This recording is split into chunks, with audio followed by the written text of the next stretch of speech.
تحریک حق خود ارادیت پر برطانیہ کے وائس چیئرمین امجد حسین مغل نے سینئر صحافی راجہ فاروق حیدر کو مسئلہ کشمیر کے سلسلے میں انٹرویو دیتے ہوئے کہا کہ مسئلہ کشمیر اقوام متحدہ کے ایجنڈے پر پرانا حل طلب مسئلہ ہے جو عالمی طاقتوں کی سرد مہری کا شکار ہے۔ انہوں نے کہا کہ پاکستان کی تمام حکومتوں نے مسئلہ کشمیر کے حل کے لیے ہمیشہ ہر قسم کی اخلاقی سفارتی مدد کی، تاہم انہوں نے کہا کہ پاکستان کی موجودہ سیاسی صورتحال کی وجہ سے مسئلہ کشمیر بھی متاثر ہو رہا ہے۔ انہوں نے کہا کہ تحریک حق خود ارادیت کشمیر برطانیہ چیئرمین راجہ نجات حسین ستارہ پاکستان کے سرپرستی میں مسئلہ کشمیر کے منصفانہ حل اور مودی سرکار کی صفاقانہ بربریت کو اجاگر کرنے میں شب و روز کوشاں ہے۔ مزید جانتے ہیں راجہ فاروق حیدر کے اس انٹرویو میں۔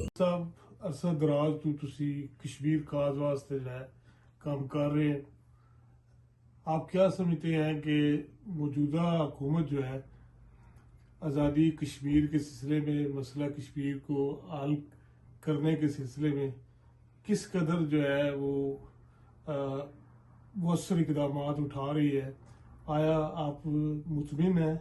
کچھ لوگ کہہ رہے ہیں کہ مسئلہ کشمیر جو ہے سردمہری کا شکار ہے۔ پہلے تو انٹرنیشنل طور پر، اب ہماری حکومت بھی جو ہے اس طرح سے اس مسئلے پر جو ہے اپنی توجہ مبذول نہیں کروا رہی۔ آپ کا کیا خیال ہے؟ شکریہ جی رائے صاحب، مہربانی آپ کی۔ جہاں تک یہ سوال جو آپ نے کیا ہے کہ حکومت پاکستان کی جو فارن پالیسی ہے اس کے بارے میں جو کشمیر کا مسئلہ ہے، ہمارے خیال سے مسئلہ کشمیر اس حد تک یہ اس کو اجاگر نہیں کر سکے، جو سچی بات ہے، کیونکہ میں سمجھوں کہ پاکستان کے جو موروثی حالات ہیں وہاں وہ خود اتنے پھنسے ہوئے ہیں، وہاں کے لوکل جو مسائل ہیں، جو پولیٹیکل معاملات ہیں، وہ اس میں ایسے پھنسے ہوئے ہیں کہ ان کو، میرا نہیں خیال کہ جو فارن پالیسی ہے، جو وزارت خارجہ کو کردار ادا کرنا چاہیے تھا کہ اس کو مسئلہ کشمیر کو زیادہ سے زیادہ اجاگر کریں، مسئلہ کشمیر کو فلیش پوائنٹ بنائیں، یا اپنے فارن جو پالیسی ہے اس کو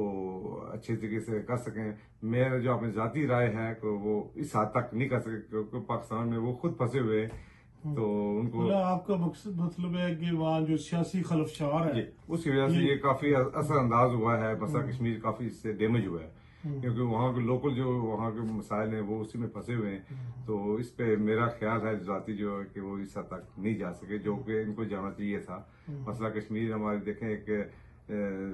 کئی دہائیوں سے یہ مسئلہ چلا آ رہا ہے اور ہمارے بہن بھائی وہاں سفر ہو رہے ہیں، تو پاکستان ہمارا جو سب سے بڑا یہ وکیل ہے، تو ہم تو اپنے وکیل کی طرف دیکھتے ہیں۔ باقی اوورسیز جو لوگ ہیں یہاں وہ اپنی طرف سے جتنی بھی کسی کی کیپیسٹی ہے وہ کوشش کر رہے ہیں، لیکن جو جہاں ملکوں کے معاملات ہوتے ہیں، سفارتی جو محاذ ہوتا ہے وہ تو پھر گورنمنٹ ہی کر سکتی ہے۔ بہت شکریہ۔